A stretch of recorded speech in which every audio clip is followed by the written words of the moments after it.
श्री स्वामी समर्थ. ओम नमः शिवाय. ओम नमो नारायणाय. वैभवानी या चॅनलमध्ये आपले मनपूर्वक स्वागत आहे. आजची कथा आहे एक भक्ती, नियम आणि प्रायश्चित्त यांचं अनोखं मिश्रण. ही कथा आहे सरिता नावाच्या स्त्रीची, जी भक्तीच्या सर्वोच्च शिखरावर पोहोचते, पण एका नकळत चुकीमुळे तिचं आयुष्य कलाटणी घेतं. एकदा माता पार्वतीने भगवान शिवजींना विचारलं, हे प्रभू, शिवलिंगाला जल अर्पण करण्याचे नियम कोणते? कोणती स्त्री शिवलिंगाला जल अर्पण करू शकते आणि कोणती नाही?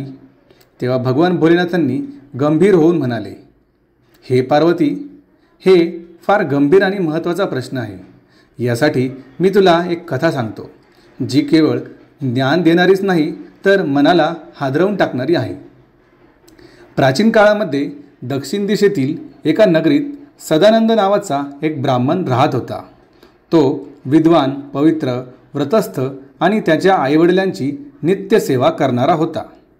त्याच्या शेजारी एका नगरीत सत्येंद्र नावाचा ब्राह्मण राहत होता, ज्याला एक सुंदर, गुणी, धर्मनिष्ठ मुलगी होती, सरिता. सरिता अत्यंत भक्त होती. ती दररोज शिवलिंगाला जल अर्पण करूनच दिवसाची सुरुवात करत असे. तिने 16 सोमवारचे व्रत घेतले होते. भोलेनाथांना प्रसन्न करण्यासाठी सत्येंद्राला आपल्या मुलीची लग्नाची चिंता होती. त्याने विचार केला, माझ्या मुलीसाठी सदानंदसारखा धर्मात्मा वर मिळणे हे परम सौभाग्य. तो सदानंदाकडे जातो आणि त्याच्या मुलीसोबत लग्नाचा प्रस्ताव ठेवतो. सदानंदाचे आईवडील प्रसन्न होतात. सदानंदसुद्धा विवाहास तयार होतो आणि एका पवित्र मुहूर्तावर सदानंद आणि सरिता यांचा विवाह संपन्न होतो. सरिता विवाहानंतर आपल्या सासरच्या घरात आल्यावर आईवडिलांची सेवा, पतीचे प्रेम, शिवपूजा, नियमित व्रत, गोड बोलणे, सात्विक स्वभाव या सगळ्यांमुळे ती घरच्यांची लाडकी होते. ती रोज सकाळी लवकर उठून अंगण झाडते, घर साफ करते, आंघोळ करून शिवलिंगावर जल व बेल अर्पण करते. मग अन्न शिजवून प्रथम भोलेनाथांना भोग अर्पण करते. त्यानंतरच नवऱ्याला आणि नंतर स्वतः भोजन करते. रात्री नवऱ्याचे पाय दाबते. त्याच्या झोपेनंतरच झोपते. तिच्या या आचरणामुळे माता लक्ष्मीसुद्धा प्रसन्न होते आणि सरिताच्या घरात स्थायिक होते. सरिता म्हणजे पतिव्रतेचा आदर्श. मित्रांनो, आता सुरू होतो कथेचा निर्णायक टप्पा. शुद्ध भक्ती आणि सात्विक जीवन जगणाऱ्या सरिताकडून एका अमावस्येच्या दिवशी एक छोटीशी पण गंभीर चूक घडते आणि तिच्या संपूर्ण आयुष्याला कलाटणी मिळते. त्या दिवशी श्रावण महिन्याची सुरुवात होणार होती. सरिताने दुपारी स्वादिष्ट भोजन बनवलं, ज्यामध्ये कोशिंबीर होती आणि त्यात दही, कोबी आणि कांदा घालण्यात आला होता. ती कोशिंबीर अत्यंत स्वादिष्ट झाली होती. रात्री सगळं कुटुंब जेवून झोपलं, पण सकाळी सरिता आणि सदानंद उठल्यावरही त्यांच्या जिभेवर रात्रीच्या कोशिंबिरीची चव होती. त्यांनी ती शिल्लक राहिलेली कोशिंबीर सकाळी पुन्हा खाल्ली. तेव्हा एक गोष्ट घडली. कांद्याच्या अतिसेवनामुळे कामवृत्ती तीव्र होणे हे शास्त्रात म्हटले आहे आणि त्याचाच परिणाम झाला. सदानंद कामातूर होऊन सरिताकडे गेला आणि त्यांच्यात संबंध झाले. तेव्हा सरिता नहाता धुता न करता आधीप्रमाणेच उठून शिवलिंगावर जल अर्पण करायला गेली. ती अपवित्र अवस्थेत असून देखील शिवलिंगाला स्पर्श करते. शिवलिंगावर जल अर्पण करताच तिच्या शरीरामध्ये महामोह नावाचा एक राक्षस स्वरूपी दोष प्रवेश करतो. तो तिच्या मनावर आणि शरीरावर अधिराज्य गाजवतो आणि भोलेनाथ अत्यंत क्रोधित होतात. भोलेनाथ म्हणतात, या पवित्र शिवलिंगावर अपवित्र स्वरूपात स्पर्श केल्यामुळे मी या घराचा त्याग करतो. त्याच क्षणी भगवान शिव अदृश्य होतात आणि सरिताच्या घरातून शांती, सुख, समृद्धी निघून जाते. सरिता आणि सदानंद दोघेही कामविकाराच्या प्रभावात राहू लागतात. एक दिवस तर सदानंद सरिताच्या मासिक धर्माच्या काळातही तिच्याशी संबंध ठेवतो. या भीषण चुकीमुळे ब्रह्मतेचा पाप सदानंदाच्या शरीरात प्रवेश करतो. तो जमिनीवर कोसळतो. त्याच्या शरीराला कुष्ठरोग होतो. अंगावर जखमा, वेदना, यातना सुरू होतात. तो मोठ्याने ओरडतो, हे भोलेनाथ, माझ्या चुका अक्षम्य आहेत. आता माझं रक्षण कोण करणार? सदानंदची आई ती दृश्य पाहते आणि क्रोधाने थरथरते. ती सरितावर ओरडते, अगं पापिनी, तू माझ्या मुलाचं आयुष्य नरक केलंस. तू आमच्या घरात राहण्याची पात्रताच गमावलीस. सरिता रडत माफी मागते, पण सासू तिला घराबाहेर काढते. सरिता एकटीच दुःखी मनाने घरातून निघून जाते. ती चालत एकट्याने जंगल पार करते आणि एका शिवमठात पोहोचते. तेथे ती एका कोपऱ्यात बसते. उपाशी, भयभीत आणि अपराधगंडाने ग्रस्त तेथे येणारे एक वृद्ध ऋषी, जे त्या मठाचे पुजारी असतात, सरिताला पाहतात. ते विचारतात, हे कल्याणी, तू कोण आहेस आणि अशा अवस्थेत येथे का आली आहेस? सरिता रडत रडत सर्व कथन करते. तिची दुःखकथा ऐकून ऋषी गंभीर होतात. ते म्हणतात, हे पुत्री, तू गंभीर चूक केली आहेस, पण पश्चाताप करणे हे सर्वात मोठं प्रायश्चित्त आहे. तू या मठातच राहा. रोज शिवलिंगाची पूजा कर, जल अर्पण कर, बेल अर्पण कर, ब्रह्मचर्याचं पालन कर. भोलेनाथ सर्वांना क्षमा करतात. भक्तीने, श्रद्धेने आणि सच्च्या मनाने केलेली पूजा कधीही वाया जात नाही. सरिता आता त्या शिवमठात रोज सकाळी उठून अंघोळ करते, ब्रह्मचर्य पाळते, शिवलिंगावर जल आणि बेल अर्पण करते, भगवान भोलेनाथांना मिष्ठान्नांचा भोग अर्पण करते, मठातील गायींची सेवा करते, दिवसभर शिवलिंगासमोर बसून नामस्मरण करते. सदानंदच्या रोगमुक्तीसाठी ती 16 सोमवार व्रत पुन्हा करते. हे सर्व ती पूर्ण 1 वर्षभर करते. जेव्हा पुन्हा श्रावण महिन्याचा प्रारंभ होतो तेव्हा ऋषी तिला म्हणतात, सरिता, आता मी तुला श्रावण सोमवार व्रताचे खरे नियम सांगतो. कोणताही तामसिक पदार्थ या महिन्यात सेवन करू नकोस. कांदा, लसूण, दही, बिनशुद्ध मिठाचे पदार्थ टाळ. मासिक धर्माच्या वेळी शिवपूजा टाळ. संबंधानंतर अपवित्र अवस्थेत शिवलिंगाला जल अर्पण करू नकोस. शिवलिंगावर तुळशीचे पान, केतकी फूल, शंखाचा जल अर्पण करू नये. फक्त सच्च्या भक्तीने बेलपत्र, पांढरं पिवळं कनेर, धतुरा अर्पण कर. महामृत्युंजय जपाचा नियमित जप कर. तो सर्व रोग दूर करतो.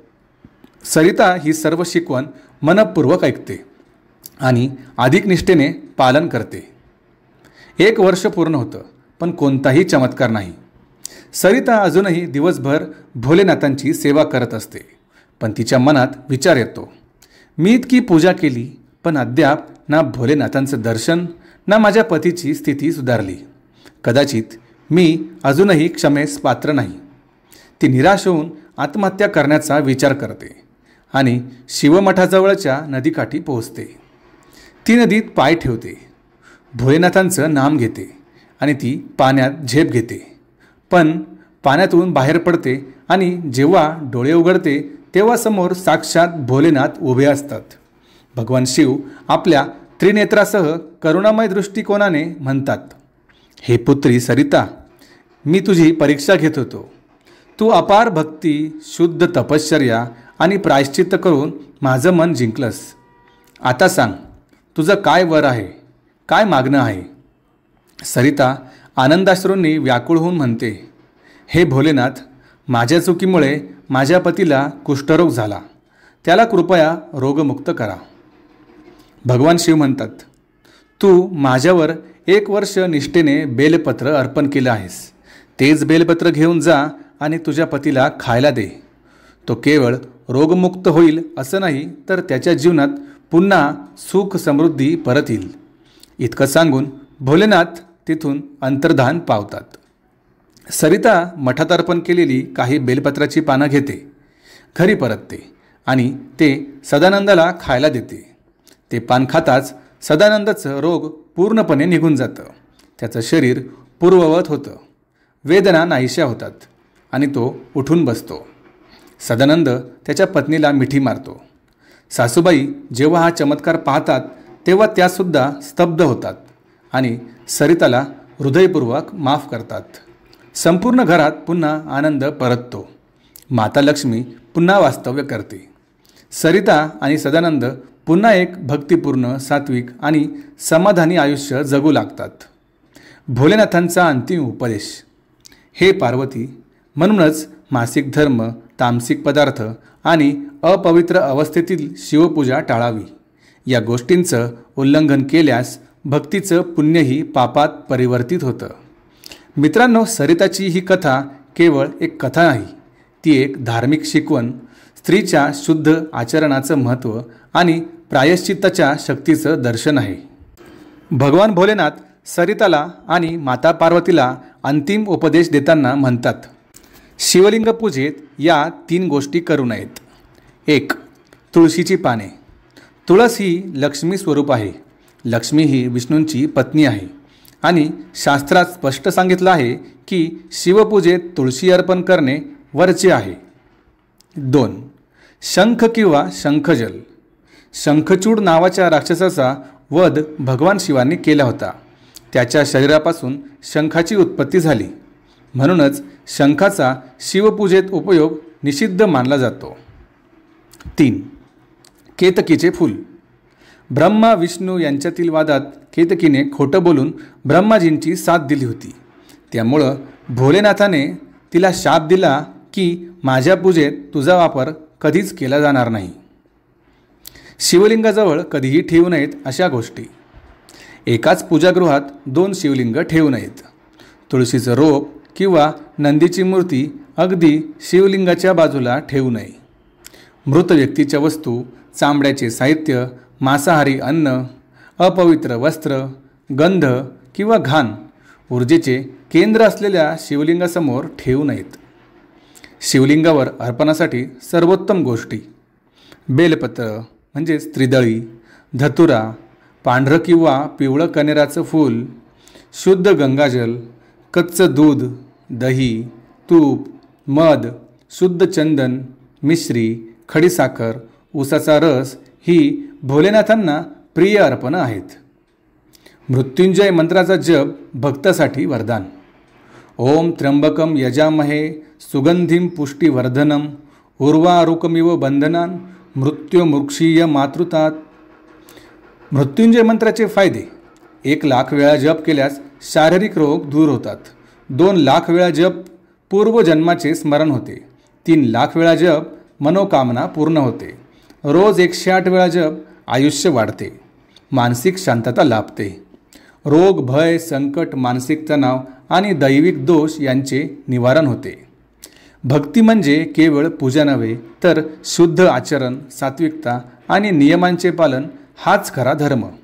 सरिताच्या कथेतून आपण हे पाहिलं की भक्तीचा मार्ग सोपा नसतो, पण प्रायश्चित्त आणि निष्ठेने भगवान भोलेनाथही माफ करतात आणि कृपा करतात. तर मित्रांनो, ही होती सरिता आणि सदानंद यांची सत्य भक्तिकथा, जिथे भक्ती आहे, पश्चाताप आहे आणि भोलेनाथांची करुणा आहे. आपल्या जीवनात कधी नकळत चुका घडतात, पण त्या चुका स्वीकारून योग्य मार्गावर चालणाऱ्याला भगवान शंकर स्वतःच मार्ग दाखवतात. ही कथा जर तुम्हाला भावली असेल, तुमच्या हृदयाला स्पर्श करत असेल, तर या भक्तीचा सुवास इतरांपर्यंत देखील पोहोचा. व्हिडिओला एक प्रेमाचा लाईक द्या. तुमच्या कुटुंबीय व मित्रपरिवार जरूर शेअर करा. वैभवानी चॅनलला सबस्क्राईब करून घंटा दाबा, जेणेकरून पुढील भक्तिपूर्ण कथांचा लाभ तुम्हाला लगेच मिळेल. कमेंट्समध्ये हर हर महादेव लिहा आणि सांगा आपण पुढील कथा कोणत्या विषयावर ऐकायला इच्छुक आहात. श्री स्वामी समर्थ. जय भोलेनाथ. धन्यवाद.